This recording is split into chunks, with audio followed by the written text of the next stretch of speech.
اعوذ باللہ من الشیطان الرجیم۔ تو آج جو سورت ہم پڑھنے والے تھے کون سی سورت تھی؟ سورت النحل۔ بارک اللہ۔ یہ سورت نحل شہد کی مکھی کو ہے۔ آپ کو معلوم ہونا چاہیے قرآن مجید میں جہاں سورتوں کے نام لوگوں کے نام سے، انبیاء کے نام سے، قوم کے نام سے، حالات کے نام سے ذکر ہے، وہیں پر بعض صورتیں ایسی ہیں جن کے نام جانور کے اور اسی طریقے سے چھوٹے چھوٹے کیڑوں کے بھی نام۔ سورہ نحل کیڑوں میں شمار ہوتا ہے، مکھیوں کا شمار کس میں ہوتا ہے؟ جانوروں میں نہیں ہوتا، کیڑوں میں ہوتا ہے۔ تو سورہ النحل دیکھیے اللہ کا پیغام۔ بعض صورتیں ایسی ہیں جانوروں کے نام سے، بقرہ یہ بھی جانور کا نام۔ بعض صورتیں ہیں جو کیڑوں کے نام سے، نمل، نحل، چھوٹے چھوٹے۔ تو ہمیں معلوم ہونا چاہیے کہ ہمارا جو قرآن ہے، ہماری جو کتاب ہے، اس میں انسانوں کے لیے تو ہدایت ہے، لیکن انسانوں کے ساتھ ساتھ انسانوں کو یہ ادب سکھایا بھی گیا ہے کہ دیگر مخلوقات کے ساتھ کس رویے سے پیش آنا چاہیے۔ وہ بھی اللہ کی مخلوقات میں سے ہی ہے، وہ کوئی عبادت کے لائق نہیں ہے، گرچہ کہ ان کے اندر کچھ نقصان دینے کی کیفیت اللہ نے رکھی ہے۔ کسی کے دانتوں میں زہر رکھا، کسی کے پنجوں میں زہر رکھا، کسی کے دم میں جو ہے طاقت رکھی۔ یہ اللہ نے دی ہے طاقت ہے یہ سارے جانداروں کو، یہ سارے کیڑوں کو۔ بہت بڑے بڑے آدمی وہ کام نہیں کرتا جو ایک چونٹی کر دیتا ہے۔ کس کی مخلوق ہے؟ اللہ کی مخلوق ہے۔ پورے لوگ مل کر کے شہد بنا نہیں سکتے، مکھی کر دیتے۔ کس کی مخلوق؟ اللہ کی مخلوق۔ سوچنا ہے یہ سارے اللہ کے مخلوقات ہیں، اور ہمیں یہ بھی خیال رکھنا ہے اگر یہ مخلوقات کو اللہ نے حکم دے دیا کہ انسانوں کے ساتھ بغاوت پر اتر آ جائے تو بنی اسرائیل کی کیفیت کیا ہوئی؟ کھانے پینے میں کھٹمن، جگہ جگہ پر مینڈک۔ یہ عذاب ہے اللہ کی۔ اللہ جو ہے عذاب صرف ہواؤں سے، بادلوں سے، بادشاہوں سے، لوگوں سے نہیں۔ بعض عذابات ایسے بھی ہوتے ہیں جو مخلوقات کو مخلوقات کے ذریعے سے دی جاتی ہے۔ مینڈکوں کا زائد ہونا یہ بھی اللہ کا ایک عذاب ہے، کیڑوں کا زائد ہونا یہ بھی اللہ کا عذاب ہے، گھروں میں کھٹملوں کا زائد ہونا یہ بھی اللہ کا عذاب ہے۔ یہ اللہ کی مخلوقات ہے، بندوں کو عبادت کی طرف لانے کے لیے چھوٹے چھوٹے عذابات کے لیے۔ اس کی طرف لانے کے لیے صرف اس رب کی عبادت کے لیے جس نے ان کیڑوں کو بھی انسانوں کو بھی پیدا کیا۔ بعض بڑے بڑے تقریر کرنے والے وہ کام نہیں کرتے، گھروں میں موجود کیڑے مکوڑے وہ کام کرتے۔ یہ اللہ کی جانب سے مسخر کردہ ہے۔ آئیے دیکھتے ہیں اس سورت میں اللہ نے کیا پیغام دیا۔ سورۃ النحل اس کا شمار مکی سورتوں میں ہوتا ہے۔ مکی صورتیں بولے تو مکے میں نازل ہونے والی سورت، تو اس سورت کا شمار مکی صورتوں میں ہوتا ہے۔ اللہ نے جو ہے اس سورت میں سب سے پہلے جو حکم دیا، اتی امر اللہ فلا تستعجلوہ، اللہ کا فیصلہ ہے نا، اللہ کا جو بھی فیصلہ ہے، چاہے وہ فیصلہ قیامت کے تعلق سے ہو، چاہے وہ فیصلہ ہماری نفسانی زندگی کے تعلق سے، کوئی بھی فیصلہ ہو، وہ فیصلہ کب مکمل ہوگا؟ جب اللہ کی مرضی ہوگی۔ ہمیں جلد باز بننے سے فیصلے میں الٹ پھیر نہیں کی جائے گی۔ اللہ نے کہا اتی امر اللہ فلا تستعجلوہ، اللہ کا حکم آ کر رہے گا، تم اس میں جلدی مت مچاؤ، جلدی مت مچاؤ۔ بھائیوں یہ بہت بڑا پیغام ہے ہم انسانوں کے لیے، بہت بڑا پیغام ہے کہ ہم بسا اوقات جلد باز ہو جاتے ہیں کسی سلسلے میں، کسی مسئلے کو لے کر کے، اپنے گھر کے مسئلے کو لے کر کے۔ اس ساری چیزیں دیکھو بھائی، درس کے دوران کھا رہے ہیں پی رہے ہیں، ٹھیک ہے انور بھائی، کھا رہے ہیں پی رہے ہیں ٹھیک ہے، لیکن اس کی وجہ سے سب کو ڈسٹرب نہیں ہونا، ٹھیک ہے؟ نہیں بولے تو وقفے کا 5 منٹ ٹائم دے دیں، کیونکہ یہ قرآن کی باتیں جہاں باتیں نہیں ہونی ہے، آواز نہیں ہونا۔ چلو آپ کی سہولت کے لیے کچھ انتظام ہو گیا، درس بھی چلتی رہے گی، لطف اندوز بھی ہوتے رہو، ٹھیک ہے انشاءاللہ۔ اس کی وجہ سے منظم نہیں بگڑنا چاہیے۔ تو اللہ نے کہا فلا تستعجلوہ، تم جلدی مت کرو۔ بھائیوں ایک بات بتاؤں، بہت سارے لوگ بڑے جلد باز ہوتے ہیں جس کی وجہ سے بہت ساری غلطیاں کرتے ہیں. یہ جلد بازی کس کس میں ہوتی ہے مانو؟ تجارت کے مسئلے میں ہوتی ہے. منافع جلد باز جلدی حاصل کرنے کے چکر میں سامنے والے کو بندہ دھوکہ دینے کی کوشش کرتا ہے. تمہارے منافع جتنا ملنا ہے مل کر رہے گا، لیکن ہمیں ہرگز جلد باز نہیں ہونا چاہیے، کیونکہ جلد باز جو بندہ کرتا ہے کس کی جانب سے کرتا ہے؟ بولو بولو، ہے علم آپ کے پاس؟ بولو بارک اللہ. شیطان کی جانب سے ہے علم. سن لیے کہیں پر علم محفوظ ہو گیا دلوں میں، لیکن ہم واضح نہیں کرتے. اللہ نے علم دیا ہے، محفوظ ہے دلوں میں، لیکن ہم واضح نہیں کرتے. نکالنا چاہیے. علم اللہ کی امانت ہے. اسی طریقے سے اللہ نے کہا تمہیں جلد بازی نہیں کرنا ہے، صرف اللہ کی ذات اور اس کے فیصلوں پر راضی ہونا ہے. اللہ کی ذات کیسی ہے؟ اللہ کی ذات لفظ کن کے ذریعے سے ساری کائنات وجود لا سکتی ہے. کیا تمہارے حالات بدل نہیں سکتے لفظ کن کے ذریعے سے؟ کیا تمہارے اندر تبدیلی نہیں آ سکتی لفظ کن کے ذریعے سے؟ ہے نا بھائی؟ جب کوئی معاملے میں اللہ کا فیصلہ ہوتا ہے، اللہ کی مرضی ہوتی ہے، اس کے لیے پورا سسٹم ڈیولپ کرنے کی ضرورت نہیں. اللہ نے اپنی زبان، اللہ نے کہہ دیا کن فیکن، ساری چیزیں وجود میں آ جاتی ہے، سارا نظام جو ہے بننے لگتا ہے. ہم اس رب پر ایمان رکھتے ہیں بھائی، ہے نہیں ہمارا ایمان اس رب پر ہے؟ تو ہمیں جو ہے صبر سے کام لینا ہے، جلد بازی سے کام نہیں لینا. ٹھیک ہے انشاءاللہ. اللہ ہمیں جلد بازی سے کام لینے سے اللہ ہماری حفاظت فرمائے.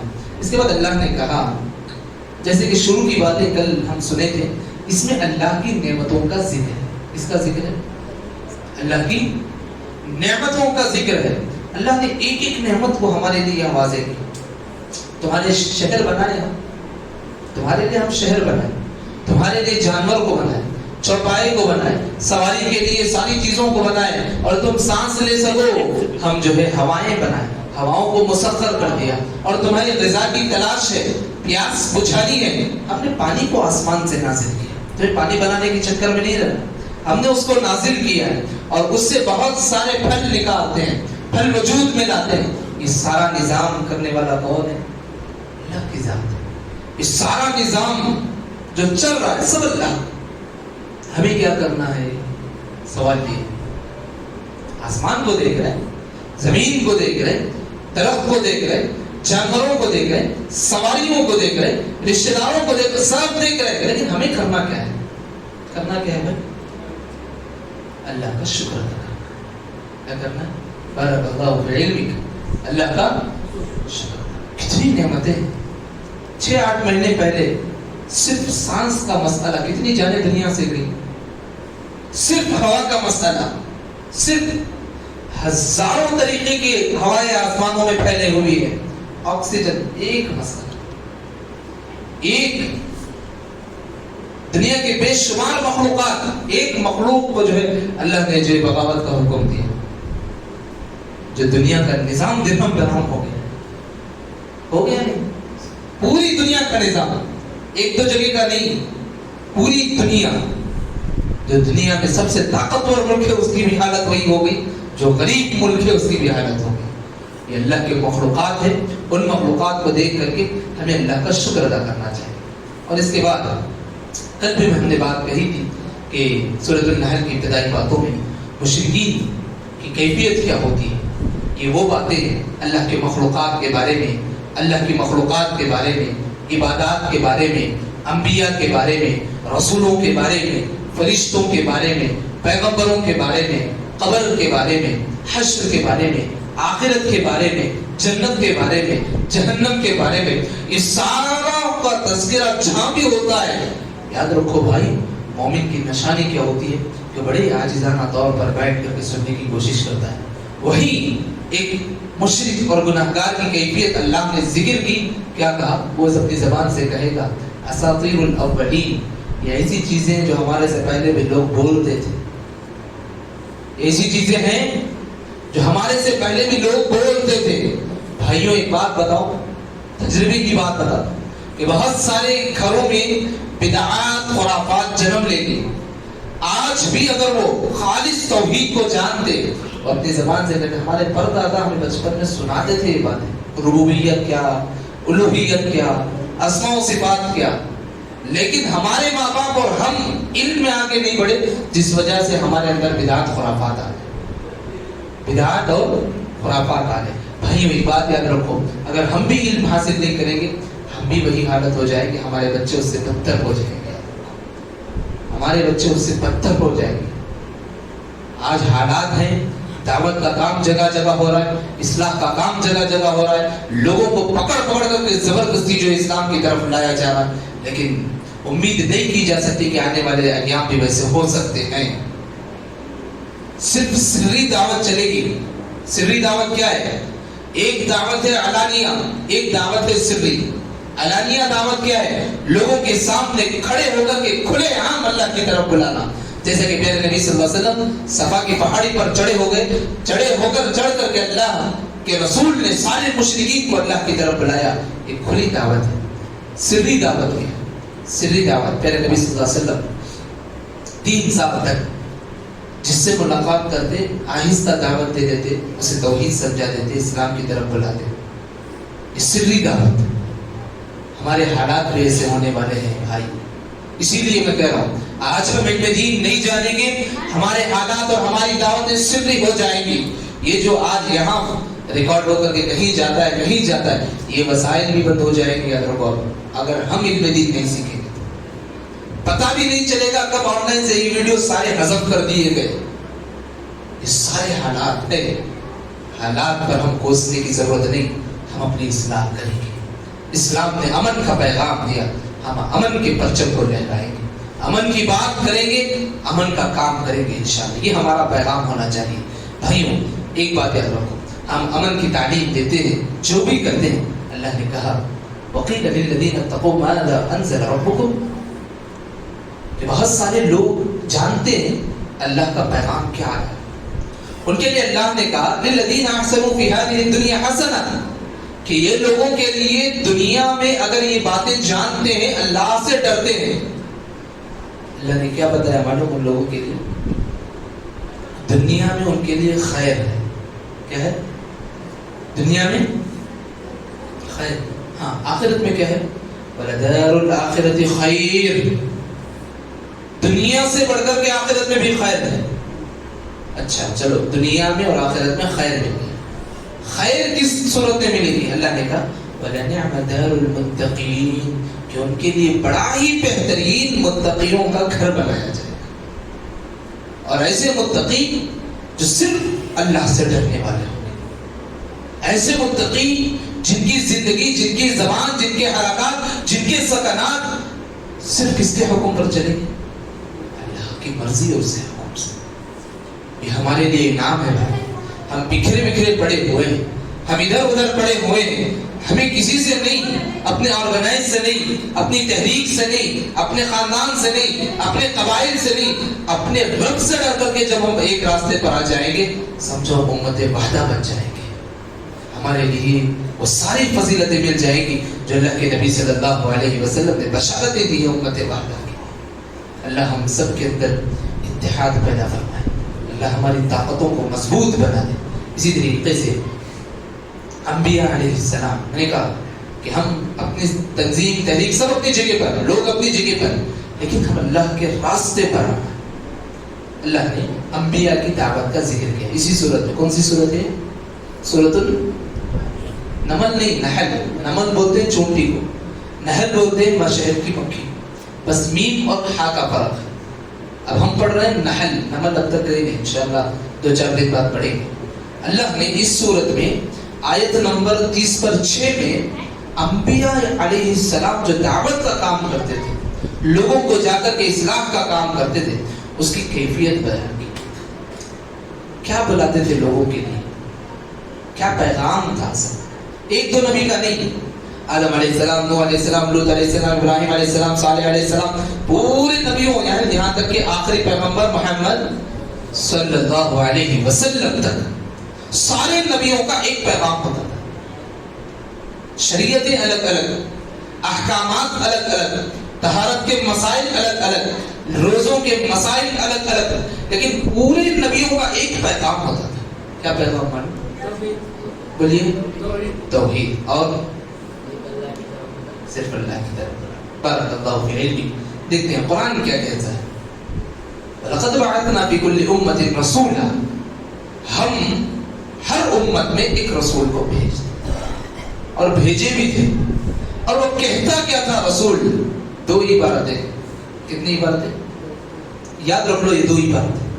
اور اگر ہو سکے تو تمہارا اپنا وال پیپر بنا لو. یہ 2 عبارتیں ہماری زندگی کا مقصد ہوگا. ایک مسلمان کے لیے یہ 2 عبارتیں زندگی کا مقصد ہونا چاہیے. بھائی سارے نبیوں اللہ نے بھیجا انبیاء کو، کیا کام ہوتا تھا، کیا کرتے تھے؟ 2 عبارت. کیا عبارت ماں؟ ان اعبدوا اللہ واجتنبوا الطاغوت. کیا ہے 2 عبارت؟ پہلی ان اعبدوا اللہ، ان اعبدوا اللہ، ان اعبدوا اللہ. دوسری عبارت واجتنبوا الطاغوت، واجتنبوا الطاغوت. کیا ہے یہ 2 عبارتیں؟ ان اعبدوا اللہ اور واجتنبوا الطاغوت کیا ہے؟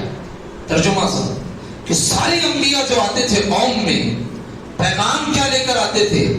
ان اعبدوا اللہ، کہ ہر نبی یہ پیغام لے کر آتا کہ اس کی قوم، اس کی امت، اس کا سماج، اس کا قبیلہ اللہ کی عبادت کی طرف لوٹ جائے. کس کی طرف؟ اللہ کی عبادت کی طرف. ان اعبدوا اللہ پہلی بات، اس کی عبادت اللہ کی. دوسری بات واجتنبوا الطاغوت. طاغوت اللہ سے ہٹ کر کے جو غیر اللہ ہے اس کو کہتے ہیں طاغوت. وہ طاغوت چاہے انسان کا نفس بھی ہو سکتا ہے، یا خود انسان بھی ہو سکتا ہے، یا شیطان بھی ہو سکتا ہے، یا جن بھی ہو سکتے ہیں، یا کوئی پتھر بھی ہو سکتا ہے، یا کوئی جو قبر بھی ہو سکتا ہے. طاغوت کوئی بھی ہو سکتا ہے. یعنی اللہ عبادت کے لائق ہے، جو عبادت کے لائق نہیں اس کی عبادت کی جائے طاغوت. یہ عبادت کے لائق نہیں ہے عبادت کے لائق. اگر اس کی عبادت کی جائے تو یہ کیا کہلایا جائے گا؟ طاغوت. کیا کہلایا جائے گا؟ طاغوت. اگر یہ ہمیں اپنی عبادت کی طرف بلاتا ہے تب بھی کیا ہے؟ طاغوت. ہم صرف جب بھی طاغوت کی بات آتی ہے مورتیوں کی شکل آتی ہے، سب ہر وہ چیز جو اللہ کو چھوڑ کر کے کسی اور کی طرف عبادت کی طرف راغب کرے وہ کیا ہے؟ طاغوت. چلو انبیاء کا پیغام کیا تھا؟ نمبر 1 ان اعبدوا اللہ. نمبر 2 واجتنبوا الطاغوت. واجتنبوا الطاغوت. واجتنبوا الطاغوت کیا ہے؟ کہ طاغوت سے روکنا، اجتناب کرنا. کیسے بچنا ہے؟ خود بھی بچنا، لوگوں کو بھی بچانا. یہ کس کا پیغام؟ کتنے نبی کا پیغام؟ سارے نبیوں کا پیغام. لیکن یاد رکھو شریعتیں الگ الگ ہیں. نجاست لگ گئی، اس کو پاک کرنے کے طریقے الگ الگ. نجاست لگ گئی، اس کو پاک کرنے کے طریقے الگ الگ.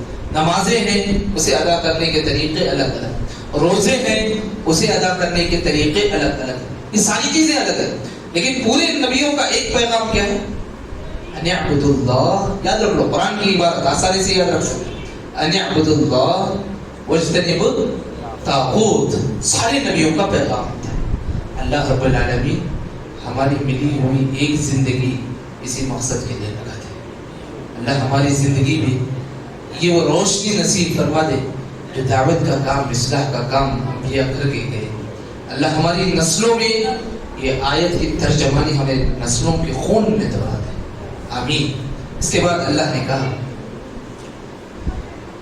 کہ بہت سارے لوگ دنیا میں تجربہ حاصل کرتے ہیں بہت ساری چیزیں. کوئی نقصان خود اٹھاتا ہے تب اسے معلوم ہوتا ہے کہ فلاں جگہ پر جانا کتنا نقصان دہ. دیکھو اللہ نے کہا عقل مند آدمی کون ہے؟ کون ہے عقل مند آدمی اس سلسلے میں؟ بتائیے. بولے بارک اللہ.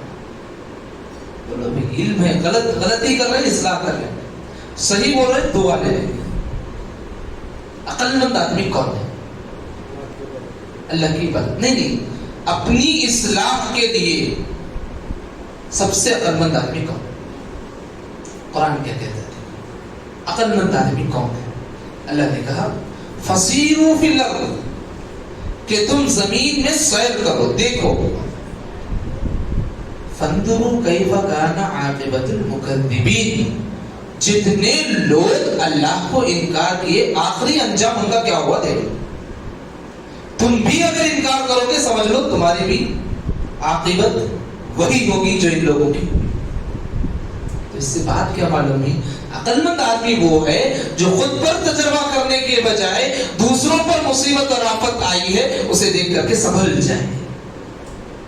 خود تجربے میں جانے سے پہلے، خود تجربہ حاصل کرنے سے پہلے، خود نقصان اٹھانے سے پہلے، خود خسارہ اٹھانے سے پہلے سامنے والے پر اس کام کے اثرات کیا ہوئے ہیں، اس غلطی کے اثرات کیا ہوئے ہیں، اس کیفیت کے اثرات کیا ہوئے ہیں، اس سستی کے اثرات کیا ہوئے ہیں، جب سامنے والے کو ایک بندہ دیکھتا ہے، اللہ نے کہا عقل مند وہ آدمی ہے جو زمین میں دیکھتا ہے اور جو لوگ اللہ کی آیتوں کا انکار کیے ان کا انجام کیا ہے وہ دیکھتا ہے، دیکھ کر کے سبق حاصل کرنا بہت بڑا عقل مند ہے۔ اللہ ہم سب کی عاقبت کو درست فرما دے، اللہ ہمارے لیے خاتمہ بالخیر۔ اور ایک بات کیا ہے، قرآن کی ایک ترکیب، دنیا میں علوم اور فنون بھرے پڑے ہے نہیں، ہمیں صرف اتنی باتیں معلوم ہیں جتنی ہماری تجارت چلتی ہے، ہماری معلومات اتنی ہے جتنی ہماری تجارت چلتی ہے، حقیقت میں جتنی ہماری تجارت ہے۔ ہم سمجھتے ہیں ہمارے پاس جتنا علم ہے بہت علم ہے، لیکن حالانکہ بہت مختصر علم ہوتا ہے، ہمارے پاس بہت مختصر علم ہوتا ہے۔ رہی بات اپنا میدان ہے، سالوں کا تجربہ ہے، یہ ایک چیز ہے، لیکن دنیا بھر کے علوم سے ہمارے پاس بہت مختصر علم ہے۔ یاد رکھو اللہ نے کہا ہم آپ سے پہلے لوگوں میں سے کسی ایک کا انتخاب کرتے اور ان پر وحی نازل کر دیتے تھے۔ جب وحی نازل ہو جاتی اللہ نے کہا تم اپنے قوم کے، اپنے سماج کے رئیس رہو گے، سردار رہو گے، سب رہو گے، لیکن کسی مسئلے کا علم جب تمہارے پاس نہ ہو تو تم کیا کرو گے؟ کیا کرو گے؟ خاموش رہیں گے۔ چلو بھی تجربہ ہے، مجھے معلوم ہے میرے پاس زکوٰۃ کے پیسے کتنا نکالنا، کیا کریں گے؟ پوچھیں گے۔ اللہ نے کہا فاسألوا، حکم دیا ہے، ہم لوگوں میں سے کسی ایک پر وحی نازل کیے، پورے سماج سے اللہ مخاطب ہو کر کے کہہ رہا ہے تمہارے پاس علم نہیں ہے، فاسألوا اہل الذکر ان کنتم لا تعلمون، اہل علم سے، اہل ذکر سے، اہل قرآن سے، اہل حدیث سے اور اہل العلم سے، جس کے پاس علم ہے ان سے پوچھو، پوچھ کر کے معلوم کرو۔ پوچھنے سے کوئی نقصان نہیں ہوتا۔ کبھی کوئی فتویٰ پوچھنے پر چارج کیے ہیں آپ کا؟ ایک مسئلہ پوچھے 500 روپے چارج کیے ہیں ڈاکٹروں کی طرح، ایک دوائی دی ہے اتنا چارج، کبھی کوئی ایک مسئلے کا جواب دے کر چارج کیے؟ پھر شرمانے کی کیا بات ہے؟ نقصان ہمارا ہوگا ہم نہیں پوچھیں گے تو، ہم معلوم نہیں کریں گے۔ اللہ کا حکم ہے یہ، تمہارے پاس علم نہیں، کیا کرو؟ پوچھو، پوچھو، تمہیں علم میں اضافہ ہوگا، علم میں برکت ہوگی۔ یہ قرآن کی ایک بہت بہترین ترکیب ہے ہمارے گھروں میں علمی ماحول بنانے کا، ہمارے گھروں میں علمی ماحول بنانے کا قرآن کی بہت بڑی ترکیب ہے۔ اب دیکھو اللہ کی نعمتیں، اللہ کی نعمتیں بے شمار ہے۔ اللہ جو ہے جہاں جہاں نعمتوں کا ذکر کیا ہے ایک بات بندوں کی یاد دہانی کی ہے، کیا بات؟ وَمَا بِكُم مِّن نِّعْمَةٍ فَمِنَ اللَّهِ، تمہارے پاس جتنی بھی نیکیاں ہیں گن گن کر کے رکھ لو، تمہارے پاس جتنی بھی نعمتیں ہیں اس کا حساب کر کے رکھ لو۔ اللہ نے کیا کہا؟ تمہارے پاس جتنی نعمتیں ہیں وہ نعمتیں تمہیں کس نے دی ہیں؟ یہ ہمارے دل میں احساس ہونا چاہیے ہر قدم پر، ہر فیصلے پر، کہ ساری کی ساری نعمتیں اللہ نے ہمیں نصیب کی ہیں۔